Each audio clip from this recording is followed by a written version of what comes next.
Hello story lovers, welcome to our channel. ఈరోజు మన కథ ప్రణయమా ప్రళయమా ఎపిసోడ్ నెంబర్ 55. ఈషా అద్వైత గారు మనకు అందించిన ఈ స్టోరీని అద్వైత గారి పర్మిషన్తోనే మీ అందరికీ చదివి వినిపిస్తున్నానండి. ఈరోజైతే స్టోరీ చాలా అద్భుతంగా ఉండబోతుంది. ఎవరు కూడా మధ్యలో స్కిప్ చేయకుండా వీడియోని చివరి వరకు పూర్తిగా చూడండి. అలాగే స్టోరీ నచ్చితే మన ఛానల్ని లైక్ చేసి సబ్స్క్రైబ్ చేసుకోండి. ఈరోజు మనం స్టోరీలోకి వెళ్దామా? ఏంటి ఆంటీ ఇంత షాక్ ఇచ్చారని ఏడుపు మొహంతో అప్పటికే ఏడుస్తున్న సంయుక్తని అడుగుతాడు జై. అద్వైత్ అని బాధగా పిలుస్తుంది సంయుక్త. ఆంటీ అన్న వర్డ్ నా జీవితంలో సునామీ తెస్తుందని ఎప్పుడూ ఎక్స్పెక్ట్ చేయలేదు. ఈ విషయం ముందే తెలిసి నీ మీద ముందే ఫీలింగ్స్ స్టార్ట్ అయ్యి ఉంటే చక్కగా అత్తయ్య అని పిలిచి ఈ పాటికి కొన్ని గ్రహాలనైనా నా జీవితంలో సెట్ చేసుకునేవాడిని. అన్నా ఇంకా చెల్లినా? అసలు ఆంటీకి ఈ చెత్త తాట ఎందుకు వచ్చింది? దెబ్బకు నాకు ఫీవర్ వచ్చిన ఫీలింగ్ కలిగింది. వినటానికే కంపరంగా ఉంది. పదే పదే అనకు అద్వైత్ అని బాధగా అంటుంది సంయుక్త. కన్నీళ్లతో తన ఎదురుగా నిలబడ్డ సంయుక్తని చూస్తే అతని మనసుకి ఎంత కష్టంగా ఉందో అతని కళ్ళే చెప్తుంటే ఆమెను దగ్గరికి తీసుకొని నువ్వేం టెన్షన్ పడకు, అన్నీ సాల్వ్ చేస్తానని ధైర్యం చెప్తాడు జై. నేను ఫస్ట్ నుంచి చెప్తూనే ఉన్నాను, నువ్వే వినకుండా నాలో ఆశలు రేపావు. మన ప్రేమ విషయం తెలిసే అమ్మ ఇలా రియాక్ట్ అయింది. ఇక మన డ్రామా విషయం తెలిస్తే నన్ను చంపేస్తుంది అంటూ అతడి ఎదపై వాలి వెక్కిలి పెడుతుంది యుక్త. స్లోగా మాట్లాడుకుంటున్న ఇద్దరి మాటలు లావణ్య రూమ్ వరకు వెళ్ళకపోవడంతో నువ్వు కంగారులో నిజం బయట పెట్టకు. ఈ సంగతి తెలిస్తే ఖచ్చితంగా ఆంటీ నన్ను ఈ చుట్టుపక్కలకు కూడా రానివ్వరు. రేపు మార్నింగ్కి భరత్ అంకుల్ కూడా వస్తారంట. అందరినీ తీసుకొచ్చి కన్విన్స్ చేయడానికి ట్రై చేస్తానని హామీ ఇస్తాడు జై. అమ్మ వింటుందన్న నమ్మకం నాకు లేదు. తనేదో భయం వల్ల వద్దన్నారు, లేదంటే ఇంకేదైనా రీజన్స్ ఉన్నాయా? అంటే నాకు తెలియకుండా చిన్నప్పుడే నీకు పెళ్ళైపోయిందా, లేదంటే నిశ్చితార్థం ఎక్స్ట్రా లాంటివి ఏమైనా జరిగిపోయాయా అని డౌట్గా అడుగుతాడు జై. కోపంగా అతని నడుము గిచ్చేసి దూరం జరుగుతుంది సంయుక్త. అంటే ఇలాంటివేమీ లేవన్నమాట. మరి నీకు నాకు పెళ్లి చేయడానికి ఆంటీకి ఏం ప్రాబ్లం అడ్డొచ్చింది అని జై అంటూ ఉంటే, ఒకవేళ నాకు చిన్నప్పుడే పెళ్లి జరిగిపోయి ఉంటే నన్ను వదిలేస్తావా జై అని యుక్త అనగానే, ఇప్పుడు ఈ చిన్నారి పెళ్లి కూతురు స్టోరీస్ మన లైఫ్లో ఎందుకు, కానీ అసలు ఆంటీ ప్రాబ్లం ఏంటో నెమ్మదిగా తెలుసుకో, దాన్ని బట్టి మనం ప్రొసీడ్ అయిపోదాం అని జై అనగానే, ఏమో అమ్మ రియాక్షన్కి తనతో మాట్లాడాలంటేనే భయంగా ఉంది. నీకు మాత్రం ఏ టెన్షన్ లేదు, చాలా కూల్గా ఉన్నావు. ఫస్ట్ 2 ప్రాబ్లమ్స్కి నీకంటే ఎక్కువ కంగారు పడ్డాను, కానీ మన ఇద్దరి పెళ్ళికి ప్రాబ్లమ్స్ మాత్రమే ఉంటాయని అర్థమయ్యాక టెన్షన్ పడ్డం భయపడ్డం ఆపేశాను. నాకు నీ కన్నీళ్ళు చూస్తేనే బాధగా ఉంది. చూడు, నాకు తెలియకుండానే నా కళ్ళల్లో నీళ్లు తిరుగుతున్నాయి అని జై అంటూ ఉంటే, ఫస్ట్ టైం ఏడుస్తున్నానే, అది కూడా నీ కోసం. ప్లీజ్ నువ్వు ఇలా డల్గా ఉండకు, చూడ్డానికి అస్సలు ఏం బాలేదు అని జై అనగానే, నేను ఏడవను, కలిసే ప్రాబ్లము సాల్వ్ చేసుకుందాం అంటూ తన కళ్ళు తుడుచుకుని జై కన్నీళ్ళు తుడుస్తుంది సంయుక్త. సున్నితంగా ఆమె నుదుటిన ముద్దు పెట్టి, నేను ఇంకాసేపు ఇక్కడే ఉంటే ఆంటీ కొట్టినా కొట్టేస్తారు, జాగ్రత్త అంటూ ఆమెను వదలలేక వదిలి వెళ్ళిపోతాడు జై. సంయుక్త లావణ్యతో ఎంత మాట్లాడటానికి ప్రయత్నించినా కూడా ఆమెకు అవకాశం ఇవ్వదు లావణ్య. తన బాధ్యతగా డిన్నర్ ప్రిపేర్ చేసి డైనింగ్ టేబుల్ మీద పెట్టి సంయుక్త మాట్లాడుతున్నా కూడా పట్టించుకోకుండా రూమ్లోకి వెళ్ళిపోతుంది లావణ్య. 10 ఆమె బయటికి రాకపోవడంతో భోజనం ప్లేట్ పట్టుకొని ఆమె రూమ్లోకి వెళ్తుంది యుక్త. అమ్మ అని బాధగా పిలుస్తూ ఆమె ఎదురుగా వెళ్ళేసరికి నెక్స్ట్ డే సిలబస్ ప్రిపేర్ అవుతున్న లావణ్య తలెత్తుతుంది. భోజనం చేయమ్మా అని యుక్త అడిగితే, నాకు ఆకలిగా లేదు, డిస్టర్బ్ చేయకుండా వెళ్ళి సంయు అని లావణ్య అనగానే, అమ్మ నేను ఇంత కోపంగా నేను ఎప్పుడూ చూడలేదు, ఎందుకమ్మా ఇంత కోపం, అద్వైత్ నీకు ఎందుకు నచ్చలేదు అని యుక్త అడిగేసరికి, మన జీవితం ఏంటో మర్చిపోయి తన గురించి ఆలోచించటం నీ తప్పు, నీ పెళ్ళి ఆల్రెడీ ఫిక్స్ అయిందని మర్చిపోయావా అని లావణ్య అడిగేసరికి, నాకు ఇష్టం లేని పెళ్లి చేసి నా జీవితం కూడా నీలాగా చేయాలనుకుంటున్నావా, నేను కూడా జీవితాంతం ఏడుస్తూనే బ్రతకాలా అమ్మ అని కన్నీళ్లతో అడుగుతుంది సంయుక్త. తన చేతిలో ఉన్న పెన్ విసిరికొట్టి సంయుక్తను కొట్టడానికి చేయెత్తిన లావణ్య ఆ పని చెయ్యలేక అసహనంగా తన చేతిని దించేస్తుంది. తన చేతిలో ఉన్న ప్లేటుని టేబుల్ మీద పెట్టి మౌనంగా ఆ రూంలోంచి వెళ్ళబోతుంది సంయుక్త. నీ జీవితం నాలా కాకుండా ఉండాలన్నదే నా ఆరాటం యుక్త. అలా జరగకూడదంటే నువ్వు మీ నాన్న కుదిర్చిన పెళ్లి చేసుకోక తప్పదు. లేదంటే ఆయన నిన్ను ప్రశాంతంగా బ్రతకనివ్వరు. జైని కూడా చంపేస్తారు. నీకోసం జై చనిపోవటం నీకు ఇష్టమైతే నువ్వు జైని సంతోషంగా పెళ్లి చేసుకో. జై అని లావణ్య అనేసరికి జై తనని తాను రక్షించుకోగలడమ్మా అని యుక్త అంటుంది. మీ నాన్న చేతిలో అధికారం ఉంది. దానికి కారణాలు అవసరం లేదు. ఒకసారి జైలుకి వెళ్తే జై జీవితమే నాశనం అవుతుంది. ఎన్కౌంటర్లో చనిపోతే ఏం చేస్తావు? మీరిద్దరూ కలిసి బయటికి వెళ్ళటం ఓసారి చూసి మీ మధ్య ఉన్న సంబంధం కోసం గుచ్చి గుచ్చి నన్ను అడిగాడు మీ నాన్న. అన్నా చెల్లి అంటూ చెప్పి అక్కడితో అడ్డుకట్ట వేశాను నేను. ఇప్పుడు మీరిద్దరూ పెళ్లి చేసుకోవాలనుకున్నట్టు తెలిసిందంటే నిమిషం కూడా ఆలోచించకుండా జైని టార్గెట్ చేస్తాడు. జై తన తల్లిదండ్రులకు ఒక్కగానొక్క కొడుకు. కష్టం తెలియకుండా పెరిగాడు. నీ వల్ల కష్టాలు పాలవటం నీకు అవసరం అనిపిస్తోందా అని లావణ్య అడిగేసరికి నాన్నకు భయపడి నా జీవితాన్ని ఆయనకి ఇచ్చేసావా అని అడుగుతుంది యుక్త. భయపడింది మీ నాన్న కాదు యుక్త, ఆయన చేతిలో ఉన్న అధికారానికి, ఆయన వెనుక ఉన్న పలుకుబడికి. ఆ రెండూ లేని క్షణం మీ నాన్న గడ్డిపోచతో సమానం. అవి రెండు ఉండగా ఆయన ఢీ కొట్టడం అంత సులభం కాదు. అతను ఎంత రాక్షసుడో నీకు సరిగ్గా తెలియదు సంయు. ఇవన్నీ కాదు యుక్త, కష్టమైనా సరే జైని మర్చిపోవటానికి ప్రయత్నించు అని లావణ్య చెప్పేసరికి నాన్న తెచ్చిన సంబంధం నేను చేసుకోలేనమ్మా అంటుంది యుక్త. నేను కూడా నీకు పెళ్లి చేయాలనుకోవటం లేదు సంయుక్త, అందుకే నిన్ను సన్యాసిగా మార్చడానికి ప్రయత్నిస్తున్నాను అని లావణ్య చెప్పేసరికి ఒక్కసారిగా అమ్మా అంటూ నిర్ఘాంతపోతుంది సంయుక్త. అమ్మా, నేను సన్యాసిగా మారడం ఏంటి? ఇవన్నీ నాకు ఇష్టం లేదు అని యుక్త అనేసరికి నువ్వు ఏమైనా అనుకో అమ్మా, జై ప్రాణాల గురించి నాకేం భయం లేదు. మేమిద్దరం పెళ్లి చేసుకుంటాం అని యుక్త చెప్పేసరికి నీ జీవితాన్ని చేతులారా నాశనం చేయటం నాకేమైనా సరదా అనుకుంటున్నావా యుక్త? వాళ్ళు ఎంతకైనా తెగిస్తారే అంటూ ఒక్కటే ఏడుస్తుంది లావణ్య. ఏడుస్తున్న లావణ్యను మంచం మీద కూర్చోపెట్టి ఆమెకు వాటర్ బాటిల్ అందిస్తుంది సంయుక్త. అమ్మా, ఏం జరిగిందో చెప్పు. కారణం లేకుండా నువ్వు ఇలా మాట్లాడవు. నాకు చెప్పకుండా నువ్వు ఏ విషయం దాచకు అమ్మా అని యుక్త అడిగేసరికి కళ్ళు తుడుచుకొని కొన్ని వాటర్ తాగిన లావణ్య దీర్ఘమైన తీర్పుతో నేను ఒకరిని ప్రేమించాను సంయుక్త అంటూ భరత్ విషయం చెప్తుంది. తనకి ఆ విషయం ముందే తెలిసినా కూడా తెలియనట్టు ఆమె చెప్పేది వింటుంది సంయుక్త. తన పేరు భరత్. వాళ్ళ ఇంట్లో మా పెళ్ళికి ఒప్పుకోలేదు. నేను తనని తప్ప ఎవరిని పెళ్లి చేసుకోనని చెప్పటంతో మా నాన్నగారు తగ్గి వాళ్ళ ఇంట్లో వెళ్ళి మాట్లాడారు. ఆ టైంలో భరత్ లేడు. స్పెషలైజేషన్ చేయటానికి వేరే సిటీకి వెళ్ళిపోయాడు. డబ్బు కోసం నేను తనని వల్లో వేసుకున్నాను అంటూ వాళ్ళ అమ్మగారు నీచంగా మాట్లాడేసరికి మా నాన్నగారు భరించలేక పంతం కొద్దీ నాకు మీ నాన్ననిచ్చి పెళ్లి చేశారు. ఇష్టం లేదని చెప్పినా ఎవ్వరూ వినలేదు. ఎమోషనల్గా నన్ను బ్లాక్మెయిల్ చేశారు. ఆ సమయంలో వాళ్ళు కేవలం భరత్ ఇంట్లో జరిగిన అవమానాన్నే మనసులో పెట్టుకున్నారు. భరత్ గురించి మీ నాన్నకి చెప్తే చచ్చిపోతానని మా నాన్నగారు బెదిరించారు. దాంతో ఇంకేం చేయలేక తల వంచుకొని తాళి కట్టించుకున్నాను. అన్ని ప్రేమల్లాగే మా ప్రేమ కూడా పెళ్లి వరకు వెళ్లకుండానే సమాధైపోయిందని వదిలేయలేకపోయాను. నరకం అనుభవించేదాన్ని. పెళ్ళయ్యాక మీ నాన్నకి నా శరీరం మాత్రమే కనిపించింది, కానీ నేను కనిపించలేదు. ఎన్నిసార్లు చనిపోవాలని ప్రయత్నించానో నాకే తెలుసు. కానీ నాకు ఆ అవకాశం కూడా లేకుండా పెళ్ళైన 3 నెలలకే నువ్వు నా కడుపున పడ్డావు.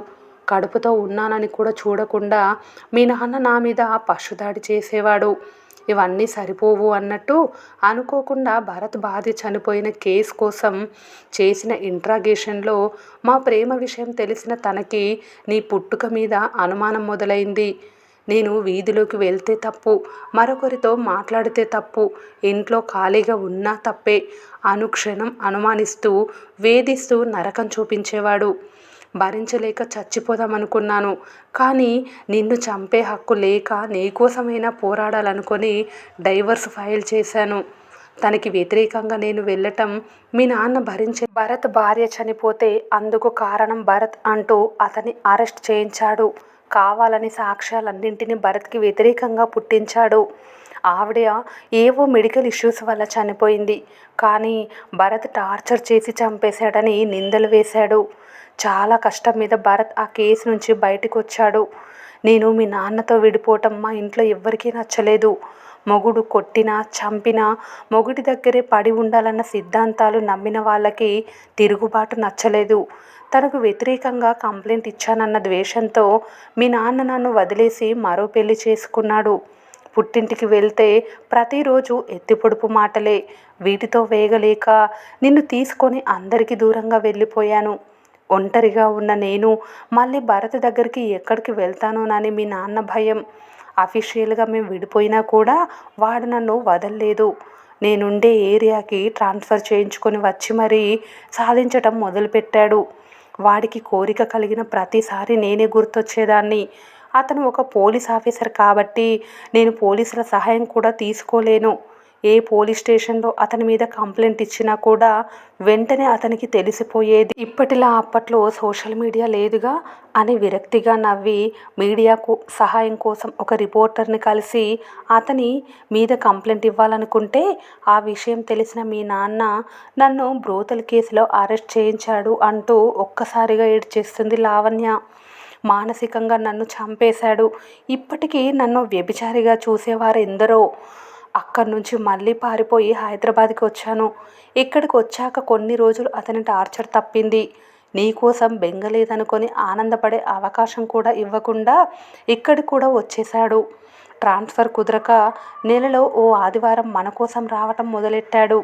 వింటున్న సంయుక్తకి కన్నీళ్లు ఆగనంటుంటే ఇవన్నీ ఎందుకు భరించావమ్మా? భరత్ గారి దగ్గరికి వెళ్ళిపోవచ్చుగా అని బాధగా అడుగుతుంది. నన్నెందుకు మోసం చేశావు లావణ్య అని భరత్ అడిగితే భరించే శక్తి నాకు లేదు. అప్పటికే అతను ఒక వెల్ ఎస్టాబ్లిష్డ్ డాక్టర్. మీ నాన్న దుర్మార్గం తెలిసిన నేను భరత్ దగ్గరికి వెళ్తే భరత్ని వదిలేస్తాడనుకున్నావా? ఒకసారి నా కోసం భరత్ జైలు వరకు వెళ్ళాడు. మళ్ళీ అతని జీవితాన్ని నాశనం చేయలేకపోయాను.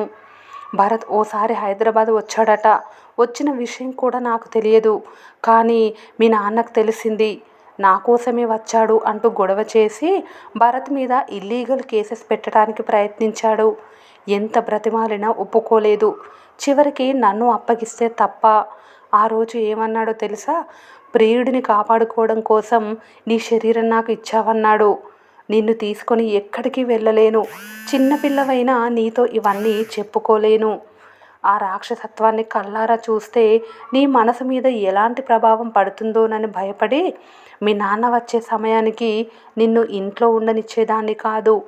నా జీవితంలో ఉన్న నరకం నీ జీవితంలో తీసుకురావడానికి నీకు పెళ్లి సంబంధం తనే కుదిర్చి తెచ్చాడు. కోర్టు కూడా మీ నాన్నని సమర్థించింది.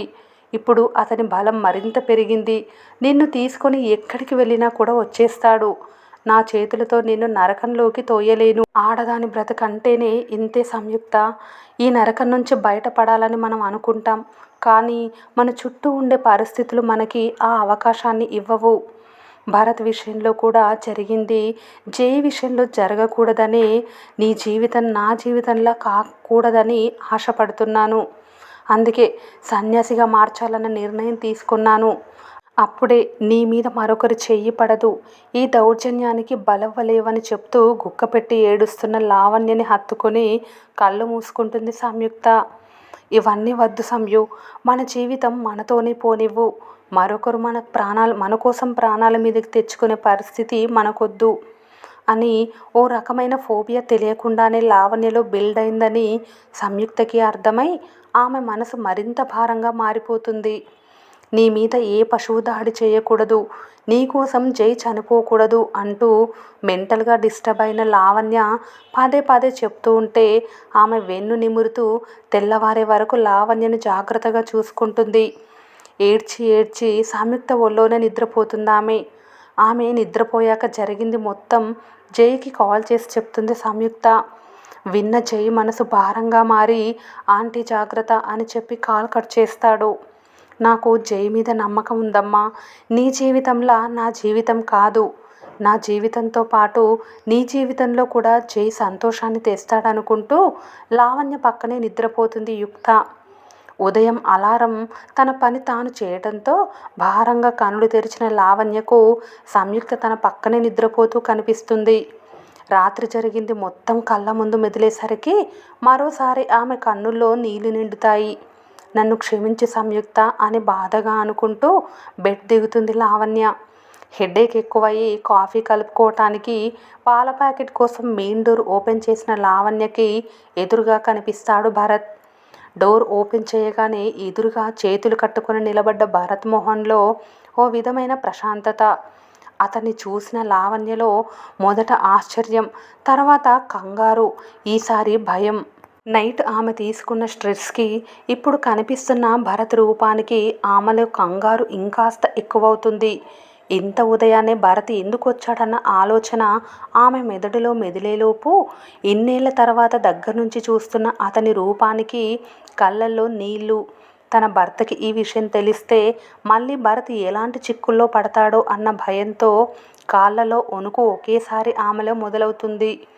బావా అని పిలుస్తున్న ఆమె పెదవుల్లో కదలిక లేక గొంతు తడారిపోతుంది. ఆమె పరిస్థితి క్లియర్గా అర్థమవుతుంటే మాట్లాడాలి లావణ్య అంటూ తనే చొరవ తీసుకుంటాడు భరత్. అతని గొంతు విని స్పృహలోకి వచ్చి సర్దుకొని ఏం మాట్లాడాలని కోపంగా అడుగుతుంది. అప్పటికే ఆ వీధిలో వాళ్ళు లేవటంతో బయట గొడవద్దు అని సున్నితంగా చెప్తాడు. ఆల్రెడీ సంయుక్తకి భరత్ విషయం చెప్పటం వల్ల కాస్త ధైర్యం చేసి లోపలికి రమ్మన్నట్టు తను పక్కకు తిప్పుకుంటుంది. అతన్ని కూర్చోమన్నట్టు సోఫా చూపించి ఏం మాట్లాడాలని అడుగుతుంది. సంయుక్త పెళ్లి గురించి అని భరత్ అనేసరికి అర్థం కానట్టు చూస్తుంది. జై వంశీ మేనల్లుడు లావణ్య అని భరత్ చెప్పేసరికి నిర్ఘాంతపోయి చూస్తుందామె. భరత్ స్నేహితులుగా వంశీ శ్రీకాంత్ తనకి పరిచయమే. జైది నార్మల్ మిడిల్ క్లాస్ ఫ్యామిలీ అనుకుంటోంది కానీ వంశీ మేనల్లుడని ఏమాత్రం ఎక్స్పెక్ట్ చేయలేదు లావణ్య. ఇప్పటికీ వాళ్ళిద్దరి పెళ్లి చేయటానికి నీకేమైనా అభ్యంతరం ఉందా అని భరత్ అడిగేసరికి ఈ విషయాలన్నీ నీకెలా తెలిసాయి? జై నిన్ను తీసుకొచ్చాడా అని లావణ్య అడిగేసరికి సంయుక్తని సన్యాసిగా మారుస్తానన్న నీ నిర్ణయం నచ్చక జై తరపున మాట్లాడడానికి వచ్చాను అని భరత్ చెప్పేసరికి కనుబొమ్మలు దగ్గరికి ముడిసి ఈ విషయం నీకెలా తెలిసింది? సంయుక్తతో పరిచయం పెంచుకున్నావా అని భయంగా కంగారు పడుతూ అడుగుతుంది లావణ్య. ప్రతిదానికి ఎందుకు భయపడుతున్నావు లావణ్య? నీ భయంతో నీ జీవితం నాశనం చేసుకున్న సరిపోక ఇప్పుడు సంయుక్త జీవితం నాశనం చేయాలనుకుంటున్నావా అని భరత్ అనేసరికి ఇవన్నీ నీకు అనవసరం, దయచేసి వెళ్ళిపో అని అంటుంది లావణ్య. సమాధానం చెప్పు, వెళ్ళిపోతాను అంటూ కాలు మీద కాలేసుకొని సోఫాలో వెనక్కి వాలి కూర్చుంటాడు భరత్. ఆమెలో ఇంకా అసహనం ఎక్కువయ్యే కొద్దీ కోపం తన్నుకొస్తుంటే నా కూతురి జీవితం నా ఇష్టం, ప్రశ్నించే హక్కు నీకు లేదని స్థిరంగా చెప్తుంది. నీ ఇష్టం కాదు, సంయుక్త ఇష్టం. ఒక విధవికి భయపడి సంయుక్త జీవితం నాశనం చేసే అధికారం నీకు లేదు లావణ్య అని భరత్ అనేసరికి ఎవరేం చెప్పినా వినే పరిస్థితిలో నేను లేను, దయచేసి వెళ్ళిపో అని దీనంగా అడుగుతుంది లావణ్య. వెళ్ళిపోయే ఉద్దేశం ఉంటే వచ్చేవాణ్ణి కాదు కదా. సంయుక్త పెళ్ళి మాత్రమే కాదు, మరో విషయం కూడా నీతో మాట్లాడాలి, అందుకే ఇక్కడికి వచ్చాను అని భరత్ అనేసరికి ఇంకేం మిగిలింది అని అసహనంగా అడుగుతుంది. మన పెళ్ళి మిగిలిపోయింది, అది కంప్లీట్ చేసేస్తే మనిద్దరం సంయుక్త పెళ్ళి చేయొచ్చు అని భరత్ అనేసరికి ఒక్కసారిగా లావణ్య నీకేమైనా పిచ్చి పట్టిందా, మన ఇద్దరికి పెళ్ళేంటి అని అంటుంది. నీకు డైవర్స్ అయిపోయే కదా, నన్ను పెళ్లి చేసుకోవటంలో నీకు వచ్చిన ప్రాబ్లం ఏంటి అని భరత్ అంటాడు. మాటలు మర్యాదగా రానివ్వు, పెళ్ళిడికి వచ్చిన కూతుర్ని ఇంట్లో పెట్టుకొని నేనెలా పెళ్లి చేసుకోగలను అని లావణ్య అనేసరికి పెళ్ళి అన్నది ఒక బంధం ఏర్పరచుకోవటానికి మాత్రమే, దానికి వయసుతో పని లేదు. అయితే 10 ఏళ్ల పిల్లలకు కూడా పెళ్లి చేస్తావా అని లావణ్య అడిగేసరికి 100 సంవత్సరాల క్రితం చేసేవారులే అని అంటాడు భరత్. నీకు వెటకారంగా ఉందేమో కానీ నువ్వు జోక్ వేసినా కూడా నవ్వే స్థితిలో నేను ఇప్పుడు లేను అని లావణ్య అనేసరికి నేను జోక్ చేయటం లేదు లావణ్య, సీరియస్గానే చెప్తున్నాను, మన ఇద్దరం పెళ్లి చేసుకొని జై సంయుక్తలకు పెళ్లి చేద్దాం అని భరత్ అంటాడు. నువ్వు ఎవరి గురించి భయపడాల్సిన అవసరం లేదు, అన్నీ నేను చూసుకుంటాను అని భరత్ అనేసరికి, ఏం చూస్తావు, నా శవాన్న అని అంటుంది లావణ్య.